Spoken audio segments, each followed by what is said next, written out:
ሰላም የቪዥን ቴክ ቤተሰቦቻችን እንዴት ናችሁ? እኔ በጣም ደህና ነኝ። ዛሬ ደግሞ በአዲስ ሀሳብ ተመልሻለሁ። ዛሬ ላነሳላችሁ የፈለግኩት ሀሳብ ምንድን ነው? ስኪል ወይም አንድ ነገር ላይ ክህሎት ማዳበር ምን ማለት ነው? እንዴት ይቻላል? እንዴት እናዳብር የሚለውን ነው። ከዲፊኒሽን ወይም ደግሞ ከገለጻው ስንነሳ ስኪል ማለት አንድን ነገር በትክክል በፍጥነት በብቃት ማድረግ መቻል ማለት ነው። የሆነ ነገር ላይ ክህሎት አለን ማለት ያንን ነገር በትክክል መረዳት፣ በትክክል ማድረግ እና ደግሞ በተለየ መንገዱ ያንን ነገር መረዳት መቻል ማለት ነው። ለምሳሌ ኮምፒውተር መጠቀም መቻል ማለት ለምሳሌ ኮምፒውተር ላይ የሆነን ፒዲኤፍ ማዘጋጀት መቻል፣ የሆነን አፕሊኬሽን መክፈት መቻል፣ ስፔሲፊካሊ ደግሞ እነዚህ ማድረግ መቻል፣ ፕሮግራሚንግ ላንጉዌጆችን መጻፍ መቻል፣ ቪዲዮ ኤዲት ማድረግ መቻል፣ ግራፊክሶችን መስራት መቻል።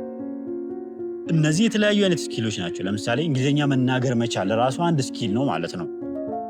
ከሰዎች ጋር ጥሩ ኮሚኒኬሽን ማዳበር ይሄም ስኪል ነው ማለት ነው። የተለያዩ አይነት ነገሮችን መስራት መቻል እነዚህ ስኪል ናቸው። እነዚህ ስኪሎች ለምን ያስፈልጋሉ? አሁን ደግሞ በዲጂታል ኢራው አሁን ባለንበት ጊዜ ላይ ደግሞ ስኪል የምንለው ነገር በጣም ለተማሪዎች ለሁሉም ሰው በጣም አስፈላጊ ነገር ነው ማለት ነው። የመጀመሪያው የተለያዩ አይነቶችን ስራ በቀላሉ ለማግኘት ይጠቅመናል። ገንዘብ በቀላሉ እርን ለማድረግ ገንዘብ በቀላሉ ለማግኘት በዚህ ጊዜ የሆነ ነገር ላይ ኤክስፐርት መሆን፣ ብዙ ነገርን በአንዴ ከማወቅ አንድ ነገርን መርጦ በዛ ነገር ላይ ጊዜ ሰጥቶ መለማመድ በተሻለ ከሌላው በተሻለ ሁኔታ ገንዘብ እርን ማድረግ እንችላለን። በቀላሉ ራሳችንን ማሻሻል እንችላለን። ከሌሎቹ የተለየ ነገርን ሌሎች የተለያዩ ሰዎች ብዙ ነገር ላይ የተለያየ አይነት መረዳት ሊኖራቸው ይችላል። ግን እኛ የተለየ መረዳት ከሌላው ሰው እንዲኖረን ያደርጋል። አሁን ባለው በዘመናዊ ዓለም መወዳደር በቀላሉ እንችላለን ማለት ነው። ሌላው ደግሞ ስኪል የሚባለውን ነገር እንዴት ማዳበር እንችላለን የሚለው ነው።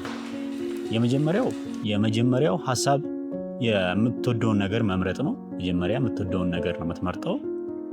ምንድን ነው ውስጡ የሚፈልገው? ሁላችንም የተለያየ አይነት ፍላጎት አለን። ምንድን ነው የምወደውን የሚባለውን ነገር መለየት ያስፈልጋል። ለምሳሌ አንዳንዱ ግራፊክስ ሲሰራ ደስ ይለዋል። በቃ የተለያዩ አይነት ቪዲዮ ኤዲቲንግ መስራት የሚወዳለ፣ ዌብሳይቶችን ዲቨሎፕ ማድረግ የሚፈልግ ሰው አለ። ኤአይ ሞዴሎችን የተለያዩ አይነት የኤአይ የአርቲፊሻል ኢንቴሊጀንስ የማሽን ለርኒንግ አይነት የተለያዩ ሲስተሞችን መስራት የሚፈልግ ሰው አለ። የተለያዩ አይነት ግራፊክስ ዲዛይኖችን መስራት፣ የተለያዩ አይነት ፐብሊክ ላይ ስፒኪንግ ማድረግ የሚችሉ አይነት ሰውን ማሳመን የሚችሉ አይነት ስኪሎች አሉ። እነሱ ከእናንተ ጋር ይሄዳል ብላችሁ የምታስቡትን አንድ ስኪል መምረጥ ማለት ነው። ሌላው ደግሞ ያንን ስኪል ከመረጥን በኋላ በየቀኑ መማር፣ ትንሽ ቢሆንም በየቀኑ መማር አስፈላጊ ነው። ለምሳሌ በቀን 30 ደቂቃ ወስደን ያ ነገር ላይ በደንብ ልምድ እስክናገኝ ድረስ በየቀኑ እየደጋገምን መማር፣ 1 ሰዓት ሊሆን ይችላል፣ 2 ሰዓት እስከቻልነው እኛ ከ30 ደቂቃ ጀምሮ እስከቻልነው ሰዓት በየቀኑ ያንን ነገር እየደጋገምን መማር። ኮንሲስተንሲ ከብዙ ጊዜ በላይ ውጤት ያመጣል። አንድን ነገር ኮንሲስተንትሊ የምናደርግ ከሆነ ያ ነገር ላይ የተለየ አይነት መረዳት ይኖረናል ማለት ነው። በፕራክቲስ ራስን ማሻሻል ይቻላል ማለት ነው። ስኪል በማየት ብቻ አይዳበርም። እንደምናየው የሆነ ነገር ለምሳሌ በቪዲዮ የግራፊክስ ዲዛይን ለምሳሌ በቪዲዮ ቱቶሪያል ብታዩ በቪዲዮ ስላያችሁት ብቻ እናንተ ታውቃላችሁ ማለት አይደለም። በመስራት ነው የሚጠነክረው። ለምሳሌ ኮዲንግ ከሆነ የተለያዩ አይነት ፕሮጀክቶችን መስራት፣ ኤዲቲንግ ከሆነ ቪዲዮ ኤዲት እያደረጋችሁ መለማመድ፣ እንግሊዝኛ መናገር ከሆነ በተግባር ከሚያወሩ ሰዎች ጋር በመግባባት ራስን ማሻሻል ማለት ነው። ሌላው ደግሞ በጊዜ ሂደት ስኪልን እንዴት ማሻሻል ይቻላል? ያ ነገር ላይ ለምሳሌ እናንተ የሆነ ስኪል ስትማሩ ያ ስኪል ከናንተ በላይ ቀድሞ የተማረን ሰው ከዩቱብ ሊሆን ይችላል፣ የተለያዩ አይነት ኮርሶቹን ሊሆን ይችላል፣ መጽሐፍቱን ሊሆን ይችላል። ያ ሰውዬ ከናንተ ቀድሞ ያ ስኪል ላይ የተለየ አይነት ኤክስፒሪየንስ እና ክህሎት ያለውን ሰውዬ ከሱ የዩቱብ ሊሆን ይችላል በአካል ካገኛችሁት በአካል እንዴት እዚህ ደረስክ ብላችሁ ልትከታተሉ ትችላላችሁ። ይሄ ምንድነው ኤክስፒሪየንስ እንድታገኙ ራሳችሁን እንድታሻሽሉ ያደርጋችኋል ማለት ነው። ሌላው ደግሞ ምንድነው ስኪል በምትማሩበት ጊዜ የተለያየ አይነት ስህተት ልትሰሩ ትችላላችሁ። ስህተት ደግሞ ማድረግ የመማር አካል ነው። ፌል ማለት አልችልም አይደለም፣ እየተማርኩ ነው ማለት ነው። አንድ ነገር ፌል ሲያደርግባችሁ ከዛ ነገር ምንድነው የተሳሳትኩት ብላችሁ ለወደፊት ያንን ነገር ለማሻሻል መትጋት አለባችሁ ማለት ነው። ስለዚህ ሪስክ መውሰድን አትፍሩ ማለት ነው። ሌላው ደግሞ ፓሽንስ ያስፈልጋል ወይም ታጋሽ መሆን ያስፈልጋል። አንድን ስኪል በአንድ ቀን በአንድ ወር ብቻ ላታውቁት ትችላላችሁ፣ ጊዜ ሊወስድባችሁ ይችላል።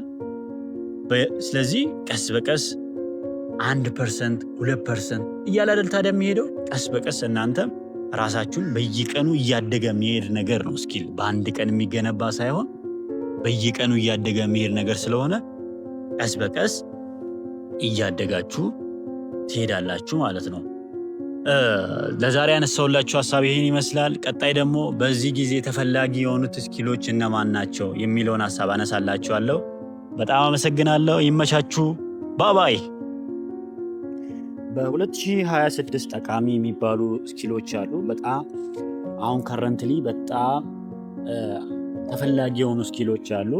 ከነሱ መካከል የኤአይ ስኪሎችን ኤአይዎችን ማበልጸግ ኤአይዎችን ዲቨሎፕ ማድረግ አንዱ በጣም ተፈላጊ ስኪል ነው። ሌላው ፕሮግራሚንግ ላንጉዌጆችን መማር፣ የተለያዩ አይነት ዌብሳይቶችን መስራት፣ ሞባይል አፕሊኬሽኖችን መስራት ሌላው ተፈላጊ ስኪል ነው። ሌላው ደግሞ ቪዲዮ ኤዲቲንግ፣ የተለያዩ አይነት ቪዲዮዎችን ለዩቱብ የሚሆኑትን ቪዲዮዎች ኤዲት ማድረግ፣ ለቲክቶክ የሚሆኑትን ቪዲዮዎች ኤዲት ማድረግ። ቪዲዮ ኤዲቲንግ በጣም ተፈላጊው ነገር ነው አሁን ባለንበት። ሌላው ኮንቴንት ክሬሽን፣ የተለያዩ አይነት ኮንቴንቶችን ሰርታችሁ ዩቱብ ላይ መልቀቅ፣ ቲክቶክ ላይ መልቀቅ፣ ማህበራዊ ሚዲያ ላይ መልቀቅ አንዱ ተፈላጊ ስኪል ነው ማለት ነው በ2026። ሌላው ኮሚኒኬሽን ስኪል፣ ይህኛው ደግሞ በቀላሉ ኔትወርኪንግን ለመዘርጋት ከሰዎች ጋር ኤዚሊ ኮሚኒኬት አድርጎ ቢዝነሳችሁን ለማስተዋወቅ ይጠቅማችኋል። ሌላው የእንግሊሽ የማወቅ ከኢንተርናሽናል ላንጉዌጆችን ማወቅ፣ ከእንግሊዝኛ በተጨማሪ ሌሎች ላንጉዌጆችን መማር ብዙ ጥቅም አለው። ለስኮላርሺፕ ለተለያዩ አይነት ጥቅም አለው። ሌላው ደግሞ ዲጂታል ማርኬቲንግ፣ አሁን በማርኬቲንግ ያው ሪሊ የነበረው ትራዲሽናል ማርኬት ተቀይሮ ወደ ዲጂታል ማርኬቲንግ መጥቷል። ያው ዲጂታል ማርኬቲንግ ሰፊ ነው፣ በውስጡ ብዙ አይነት እንትኖች ያሉት። በዚህ በ2026 በጣም ተፈላጊ ፊልድ ነው። ሌላው ደግሞ የግራፊክስ ዲዛይን ነው። የተለያዩ አይነት ግራፊክሶችን መስራት በዚህ ጊዜ በጣም ተፈላጊ ፊልድ ነው። እንደምናውቀው ታለንት ብቻ በቂ አይደለም። ታለንት ስላላችሁ ዓለምን አታሸንፉም። የምታሸንፉት በተማራችሁት ስኪል ላይ ዲሲፕሊን ሲኖራችሁ ነው። ዲሲፕሊን ያስፈልጋል። ዲሲፕሊን ማለት ያንን ነገር አክብሮ መስራት ያስፈልጋል። ፕራክቲስ ያስፈልጋል ወይም ልምምድ ያስፈልጋል። ኮንሲስተንሲ ያስፈልጋል። በየጊዜው ያን ነገር መደጋገም ያስፈልጋል። ሌላው ፓሽንስ እንዳልኳችሁ ቅድም ትዕግስት ያስፈልጋል ማለት ነው። ስለዚህ ስኪል ምን ይሆናል? እኩል ይሆናል ችሎታ። ስኪል ዲቨሎፕ የምናደርገው በመማር ፕራክቲስ በማድረግ ትዕግስት በየቀኑ በመስራት እንዳልኳችሁ ነው። ሌላው ደግሞ ብዙ ልምምድ ያስፈልጋል።